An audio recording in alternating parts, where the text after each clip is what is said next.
Insidious guarda o enorme segredo que você só conseguiria descobrir se assistisse aos filmes de novo e de novo, ou você pode só ver esse vídeo até o final pra ficar sabendo. A franquia de terror mais bem estruturada da atualidade terá um quinto filme chegando nas telonas em julho. E é claro que eu não vou deixar de prestigiar essa obra maravilhosa do terror ocidental. Se você ainda não conhece Insidious, ou Sobrenatural, como é conhecido aqui no Brasil, saiba que eu tô falando daquele filme que tem uma velha maquiavélica, que depois descobrimos que na verdade não era uma velha, e que tem o Darth Maul, do Star Wars, como vilão principal do primeiro filme. Se ainda não se lembrou dessa cena aqui, você com certeza vai se lembrar. Mas por que se importar com uma franquia de filmes de terror em pleno ano de 2023? Por que fazer disso um vídeo compilado dos 4 primeiros filmes, sendo que é só você ir lá e assistir a eles? Bom, eu tenho 3 excelentes motivos para isso. O primeiro é porque você não vai querer perder quase 8 horas da sua vida para entender 4 filmes de terror para poder assistir a um quinto filme no cinema. Porque como eu pude notar pelos comentários do meu vídeo sobre o famigerado O Chamado Samara Ressurge, a galera se frustrou muito por não ter visto o meu vídeo antes de ir no cinema. Então eu acho que é muito melhor assistir a um vídeo de uns 20 minutos do que perder 7 horas e meia assistindo aos filmes, na verdade. O segundo motivo é que Insidious é a franquia de terror de maior qualidade da atualidade. Eu falo isso como um fã frenético de cinema de terror, como vocês podem conferir lá no meu vídeo de 120 indicações de filmes de terror, que também é um guia para quem quer se aventurar pelo tema. E o terceiro motivo pelo qual você deve assistir esse vídeo até o final antes de ver o quinto filme da franquia é que existe uma lore que acontece nas entrelinhas de toda a história, uma linha de acontecimentos não explorada, coisas que vocês precisam deduzir e que só ficam minimamente claras assistindo a todos os filmes com atenção. E como aqui no canal Cinemação, uma das minhas missões é tornar possível que o maior número de pessoas possível consiga aproveitar o mundo do cinema sem ter que fazer um PhD no assunto ou virar um daqueles caras chatões de tênis verde, eu já fiz esse trabalho aqui pra vocês. Então, depois dessa introdução imensa, vamos partir pro primeiro filme, porque com certeza eu não quero deixar escapar nenhum detalhe da história. Insidious 2010, o primeiro da franquia, introduz a história de Josh, Renee, Dalton e ignora totalmente a existência do pequeno Foster, que como não é um menino assombrado nem nada, é deixado de lado como é mostrado em alguns momentos da história. A família Lambert, que conta também com um bebê que ganha até mais importância na história do que o menino Foster, acabou de se mudar para o casarão. Acontece que logo depois de chegarem na casa, Dalton cai da escada do sótão e acorda em coma. Ou melhor, não acorda em coma, não acorda porque ficou em coma, enfim, ele entra em coma. Os médicos não sabem o que está acontecendo com o Dalton e depois de muito tempo e cuidados no hospital, Renee decide cuidar do menino em casa, porque imagina só quanto não deve custar a estadia no hospital lá nos Estados Unidos. Mas a parte legal aqui é que o menino em coma não é o verdadeiro problema aí. São as aparições, os barulhos estranhos do monitor do bebê e aquela inexplicável porta se abrindo no meio da noite. Quem presencia a maior parte dos fenômenos paranormais é a Renee. Vozes conversando diretamente com ela, figuras assustadoras aparecendo no quarto dela e do bebê. Uma loucura. Mas é claro que Josh, por mais que tenha visto alguns eventos paranormais acontecendo, prefere fugir do problema e se esconder no emprego de professor, usando a desculpa de que estava tendo que trabalhar mais para pagar as contas do hospital do Dalton. É quando finalmente eles concordam em mudar de casa porque acham que os eventos paranormais vão acabar, mas logo na mudança Renee percebe que o problema não era a casa em algumas das melhores sequências de terror do filme.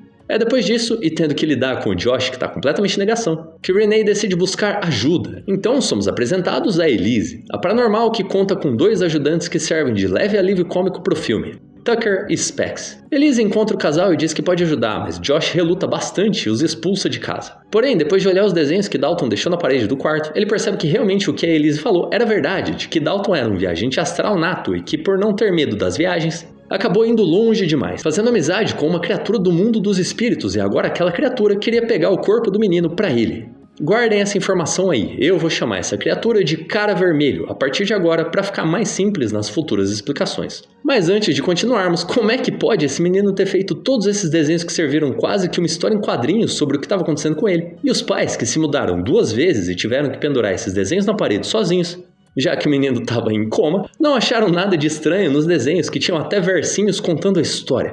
Mas enfim, depois disso, Josh aceita a ajuda de Elise e faz uma sessão de contato com Dalton para tentar salvar o menino, e essa cena é realmente muito legal e vale a pena ser vista em sua totalidade. Infelizmente, Elise é impedida de fazer o contato e tudo sai do controle. O Cara Vermelho até usa o Dalton como fantoche para aterrorizar todo mundo numa cena muito emotiva e impactante. E é claro que tudo termina sem terem conseguido salvar o menino. Aqui é importante ressaltar que nós só vemos o corpo físico de Elise e não ela andando pelo mundo espiritual. Isso é importante para a história, já que não sabemos o que ela fez nem o que ela viu do outro lado. Depois, a mãe do Josh aparece e despeja mais um punhado de enredo no filme, contando que o Josh teve um problema parecido quando criança e que ele foi ajudado por Elise, a médium, ainda em sua juventude. Da primeira vez que eu assisti ao filme, isso fez com que a minha imaginação voasse. Eu não sei vocês, mas pensar que tinha um segundo fantasma que nem tinha aparecido no filme, só o fato dele ter existido sem mencionado, fez com que eu revisse meus conceitos no cinema de terror. Continuando, Josh descobre que ele foi atormentado por uma velha de vestido preto que fez amizade com ele no plano astral. Uma vez que Josh também era um viajante astral talentoso e que antes da velha conseguir pegar o corpo de Josh pra ela, Elise conseguiu impedir e fazer com que o Josh esquecesse tudo que tinha acontecido com ele. E isso tudo só foi contado pra ele porque o único que conseguiria salvar o Dalton era Josh, seu pai, porque Josh era o único que conseguiria ter força o suficiente pra ir até o outro lado, o lado escuro, conhecido no filme como o Além, e trazer o menino de volta em segurança. Na reta final, Josh concorda e vai até o outro lado buscar o seu filho, e lá ele vê muitos outros espíritos não relacionados ao cara vermelho e nem à velha. Pelo menos é isso que o roteirista quer que a gente pense, mas logo a gente chega lá. E depois de lutar com unhas e dentes, Josh consegue encontrar o seu filho e ambos fogem do cara vermelho, que honestamente tem um dos melhores creator designers que eu já vi em um filme atual, podendo se equiparar até mesmo ao Pinhead, do Hellraiser. Infelizmente, enquanto estão fugindo, Josh para um pouco antes de chegar até o seu corpo por estar cansado e reencontra a velha de vestido preto. Ele grita com ela, diz que ela nunca vai pegar o corpo dele, e logo depois os dois acordam, Dalton e Josh, no mundo dos vivos. Final feliz, certo? Errado. Na verdade, Elise percebe que tem algo estranho com Josh e tira uma foto dele. Coisa que ele odiava que fizesse com ele, porque a velha de vestido preto sempre aparecia cada vez mais perto dele. Josh fica enfurecido e ataca Elise, lhe tirando a vida. Para que no fim, Renee, com sua já conhecida reação lenta, fosse até a sala e descobrisse o corpo sem vida de Elise. Só para o filme terminar revelando que na foto de Josh, quem apareceu foi a velha de vestido preto, indicando claramente que a velha tinha conseguido o que queria e tinha tomado o corpo de Josh.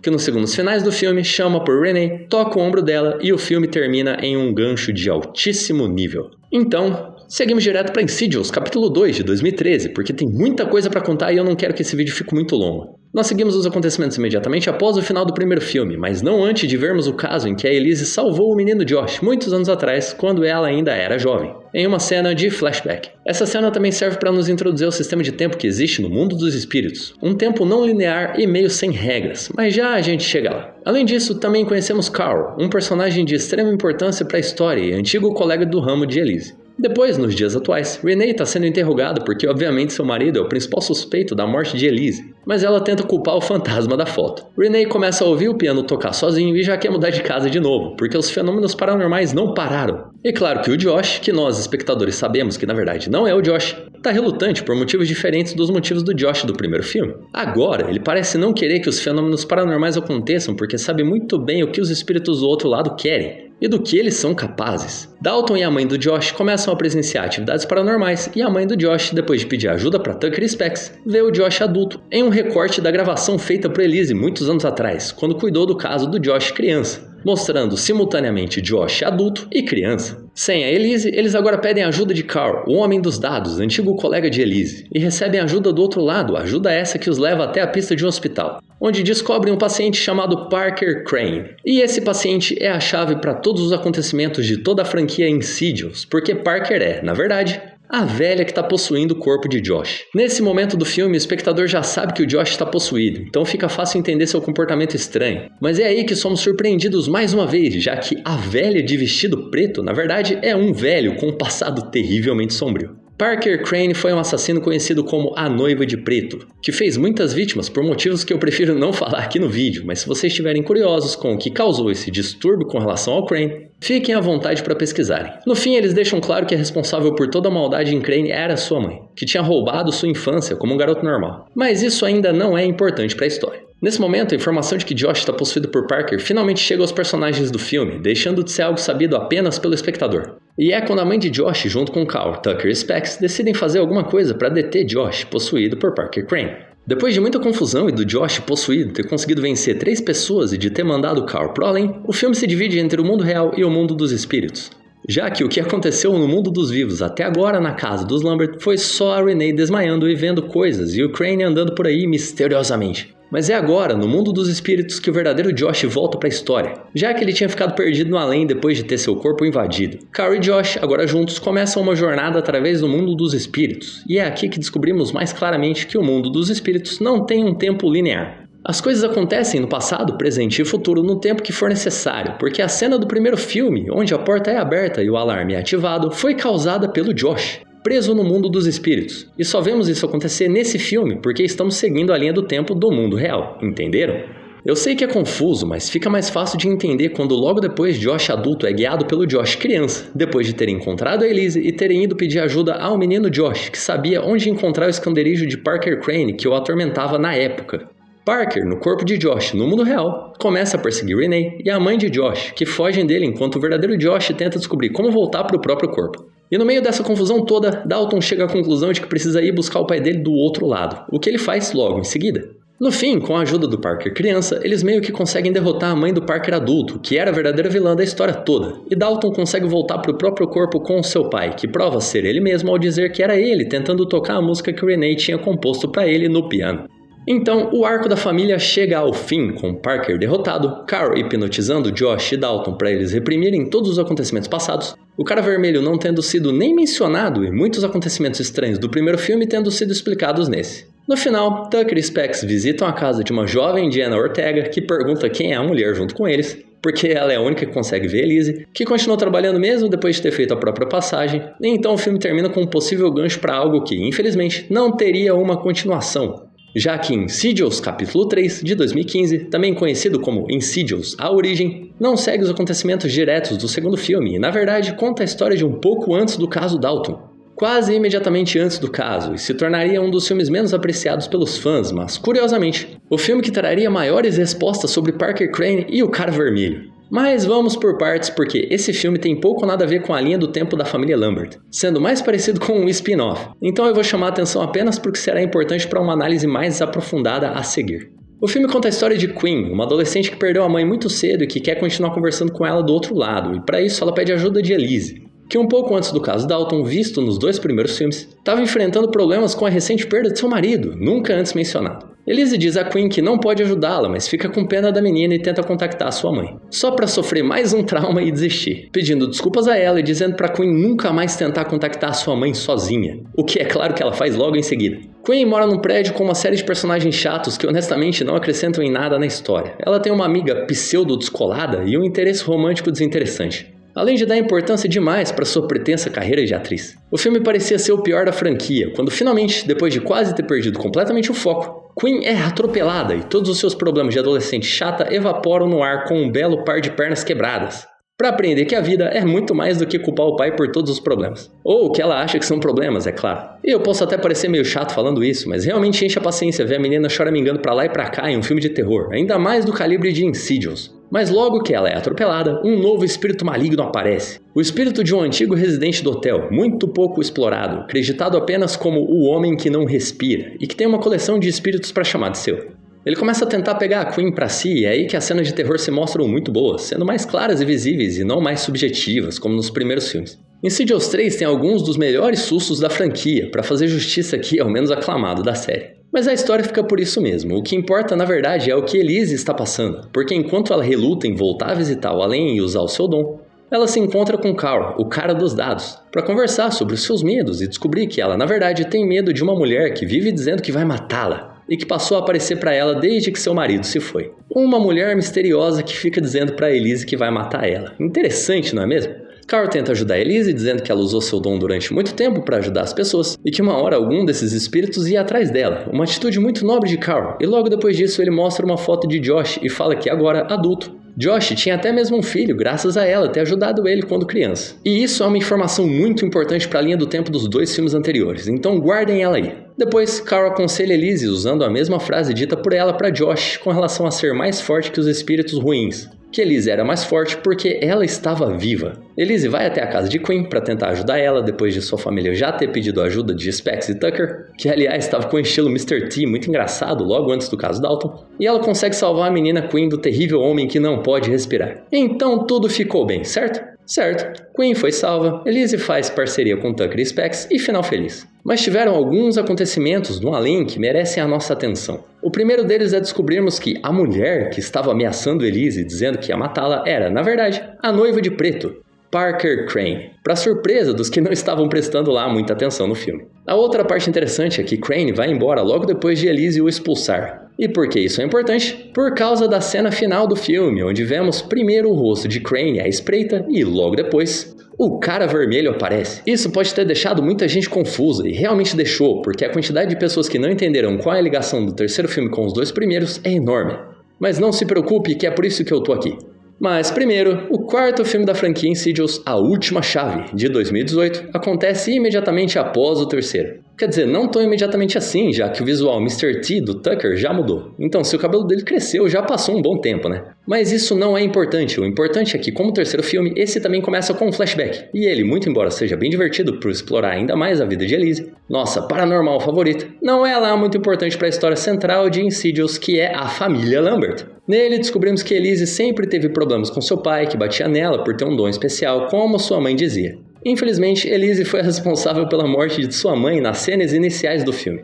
Então não tem muito como defender a menina do pai maluco. Mais pra frente na história, descobrimos que Elise está trabalhando ainda com Tucker Spex, e ela decide aceitar mais um trabalho. Dessa vez em sua antiga casa, onde ela cresceu com seu pai abusivo e onde ela conheceu o monstro do filme, com dedos de chaves e que vivia atrás de uma porta no porão. É engraçado como o caminho para o outro lado em Insidious é mostrado como uma porta vermelha, e o nome do quinto filme seja A Porta Vermelha, não é mesmo? Bom, a história do filme é apenas um maior aprofundamento da vida e poderes de Elise, que explora seu irmão, seu relacionamento com seu pai, os acontecimentos envolvendo sua mãe e o monstro da vez. Então, honestamente, se você for ao cinema assistir ao quinto filme da franquia, não perde nada se pular esse aqui. Só tem uma coisa nele que eu gostaria de dizer, um detalhe que acontece em alguns momentos diferentes do filme e que está interligado diretamente com a família Lambert. Em um dos momentos, a criatura atrás da porta diz a Elise que apenas os vivos, que têm dons especiais assim como o dela, podem abrir aquelas portas e as entidades precisam da ajuda deles para isso. Em outro momento, meio que por engano, Elise abre uma porta onde estava, ora vejam só, Dalton caindo da escada no sótão lá no primeiro filme. Coincidência? Eu acho que não. E na cena final do filme, com o monstro irrelevante tendo sido derrotado de uma forma muito parecida com o do terceiro filme, temos uma visão de Dalton dormindo tranquilamente em sua cama quando, de repente, o cara vermelho aparece e Elise acorda em um salto, indicando que a história do Dalton começaria logo após aqueles acontecimentos. Finalmente, certo? Porque eu não aguentava mais ficar vendo a saga de Elise. Quer dizer, é claro que eu gosto dela e dos dois ajudantes dela, mas estava ficando meio maçante, só Elise, Elise, Elise. Eu gostava da família Lambert, achava todo o universo em torno deles super legal e esperava um maior aprofundamento por parte da franquia. Então, finalmente, depois de revisarmos todos os 4 filmes e com eles frescos na memória, você tá quase pronto para assistir a Insidious 5, A Porta Vermelha. E eu digo quase porque, é claro, eu fiquei de contar pra vocês qual é a verdadeira linha de acontecimentos da trama, a verdadeira história do filme, então vamos lá. Primeiro vamos deixar claro aqui que uma vez explicada toda a ordem de acontecimentos do tempo normal dos humanos no mundo real, no mundo dos vivos, nós precisamos entender que o além não segue uma regra específica. É claro que algumas coisas vão estar em lugares diferentes e precisaremos ir e voltar em acontecimentos passados para entendermos todo o embaraço que é essa franquia. Embaraço esse que pode até ser um dos responsáveis por ela ser pouco discutida aqui no YouTube. Vamos primeiro entender quem são os personagens envolvidos nessa história. Temos Josh, que foi atormentado por Parker Crane quando criança, salvo por Elise na mesma época, que depois passou por mais alguns casos até a morte de seu marido, que a levou a deixar essa vida por um breve período, até que ela voltou ativa depois de se aconselhar com Carl, seu velho amigo, e conseguir superar também sua infância, se reconciliando com seu irmão e tudo mais no quinto filme. E temos Dalton, que é o menininho assombrado do primeiro filme, filho de Josh, que compartilha com ele seu dom de viajar facilmente pelo mundo dos espíritos, o que fez com que ele fosse fisgado pelo cara vermelho, que o deixou em coma para tentar se apoderar do seu corpo, exatamente como aconteceu com Josh quando ele era criança. Depois disso, temos o retorno de Elise à vida de Josh, dessa vez para tentar salvar seu filho Dalton, coisa que ela consegue com a ajuda de Josh, que vai até o além, mas acaba não voltando, deixando seu corpo ser possuído por Parker Crane, que mata Elise assim que volta ao mundo dos vivos. Depois disso, nada de realmente relevante acontece, porque o que aconteceu por trás dos panos, o que aconteceu ao longo desses 4 filmes, em retalhos, é a cereja do bolo. O detalhe que coroa essa como uma das melhores franquias de terror da atualidade, se não a melhor. Vamos lá. Primeiro, temos Parker Crane, o homem que foi internado depois de castrar a si mesmo. Josh e sua mãe, que era enfermeira na época, passeiam pelo corredor conversando sobre ela fazer macarrão com queijo para o menino. Eles passam pelo quarto de Parker Crane, que prontamente ataca Josh, quando ainda vivo. Posteriormente, Parker Crane pula da janela do seu próprio quarto e faz uma aparição pós-vida para a mãe de Josh. Esse foi o início de toda a história. O início do plano de Parker Crane, o plano de conseguir recuperar sua infância que havia sido roubada dele pela sua própria mãe. E naquele breve momento, quando mamãe e seu filho conversavam displicentemente sobre macarrão com queijo no jantar, Parker invejou aquela vida. Ele invejou a vida de Josh, que parecia ter uma mãe carinhosa. Logo depois disso, já planejando tomar de volta sua infância roubando o corpo de Josh, Parker pula pela janela de seu quarto e logo em seguida começa a seguir a mãe de Josh para que depois conseguisse chegar até o menino. O que acontece logo em seguida, porque como sabemos, Parker Crane é, na verdade, a noiva de preto que assombrou o menino durante toda a sua infância. Mas infelizmente para ele, Elise aparece, ainda jovem, e consegue afugentar Parker de sua presa, o menino Josh, e faz com que ele se esqueça completamente daqueles acontecimentos, assim como reprime seu dom de viajar pelo mundo dos espíritos. Parker Crane sabe a quem culpar por sua falha. Ele culpa Elise, a médium, que destruiu sua única chance de recuperar sua infância. Muitos anos depois, com Parker vivendo do lado mais escuro do além, onde as almas mais atormentadas eram esquecidas, ele consegue enxergar Elise, muito mais velha, mas ainda assim ela, que está em busca de seu marido, como bem sabemos, levando em conta a história do terceiro filme. Quando Parker Crane consegue ver Elise no mundo dos espíritos, ele não perde tempo e a persegue incansavelmente, dizendo que vai matá-la, porque ainda sente muito ódio por ela ter feito ele perder a chance de ter ficado com o corpo de Josh. Isso faz com que Elise fique com medo de usar o seu dom, que vinha usando já há muitos anos. Então, ela vai conversar com Carl, seu amigo de longa data. E a essa altura, é claro que Parker Crane está perseguindo Elise onde quer que ela vá. E é aí que Parker descobre, por meio do displicente Carl, que Josh está mais velho, muito bem graças a Elise, e que agora ele tem um filho. Lembra que eu falei para vocês guardarem a informação? Então, é nesse momento que Parker percebe que ainda tem uma chance. Ele percebe que ainda pode ter o corpo de Josh, mas ainda não sabe como. Uma última vez, Parker consegue chegar até Elise, no além, onde ele ironicamente coloca suas mãos no pescoço de Elise e diz: "É assim que você vai morrer." E então ela, lembrando das palavras de Carl, repele Parker, pois Elise está viva, e isso a torna mais forte que Parker. Então Parker, aparentemente derrotado, vai embora. Mas no final do terceiro filme, o que vimos sugere outra coisa, porque no final do filme, além de vermos Parker observando nas sombras, também vemos outro rosto conhecido, o do cara vermelho, que aparece logo atrás de Elise. Essa parte é de interpretação ampla, pessoal, então vocês podem pensar como quiserem, mas eu acredito que, percebendo que sozinho Parker nunca conseguiria pegar o corpo de Josh, já que para isso ele precisaria que Josh viajasse até o além, coisa que ele jamais faria sem motivo, então Parker decidiu pedir ajuda a outro espírito condenado, se aliando ao cara vermelho. Eu vejo dessa forma. Parker fez um trato com o cara vermelho, onde Parker conseguiria o corpo de Josh para ele, que viajaria até o além para resgatar o seu filho, Dalton, que, por sua vez, seria usado pelo cara vermelho, que poderia ter um corpo só para ele. Isso faz sentido porque esse é o primeiro e único momento em que o cara vermelho dá o ar da graça no filme. E ele o faz junto a Parker, que permanece observando Elise. Bom, então temos finalmente o plano arquitetado. Tudo que o cara vermelho precisava fazer era fazer amizade com o menino Dalton e pegar o seu corpo no além. Apenas por tempo suficiente para que o Josh fosse obrigado a ter de buscar ele mesmo o corpo de Dalton no além, certo? Afinal, ficou mais do que claro no primeiro filme que o cara vermelho só não possuiu o Dalton porque não quis, já que até fazer ele de fantoche ele fez. Então o único motivo pelo qual o cara vermelho esperou tanto tempo para fazer qualquer coisa foi o trato que ele tinha com o Parker Crane. Mas só tinha um problema antes desse plano todo funcionar. E o problema foi mostrado no quarto filme, com aquela pequena informação ao longo da história de que os espíritos condenados não conseguiam abrir as portas e precisavam das pessoas com dons especiais para fazer isso por elas. E lembra o que Elise fez quase que por acidente no quarto filme? Isso mesmo. Elise abriu a porta em direção ao Dalton, quando o menino caiu da escada no sótão lá no começo do primeiro filme, abrindo caminho para o cara vermelho fazer o serviço dele em paz, naquela mesma noite. Não é à toa que as cenas finais do quarto filme contam com um take de Dalton dormindo tranquilamente e do cara vermelho aparecendo na janela com Elise acordando no susto com um telefonema que falava sobre o Dalton.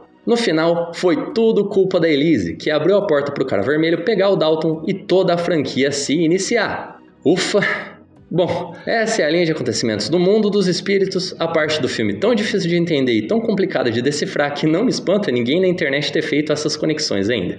Agora, o que nos resta com o quinto filme? Pelo nome, indica que terá relação com a Porta Vermelha. Talvez tenhamos mais desdobramentos sobre o Cara Vermelho, um dos vilões da franquia Insidious, que tem menos aprofundamento. E nós já sabemos que o filme acompanhará Dalton na faculdade, então eu acho que já dá pra criar algumas expectativas, certo? Porque pelo que deu pra ver pelo trailer, a família Lambert está de volta. Eu gostaria de saber mais sobre esse vilão, sobre seus capangas, seu esconderijo secreto. Ele parece legal demais pra ficar esquecido em alguns frames de uma franquia tão grandiosa do cinema. Mas e aí, o que você achou dessa teoria? Se gostou, não se esquece de se inscrever no canal para nunca perder nenhum vídeo que eu postar por aqui. Muito obrigado por assistir e até o próximo vídeo.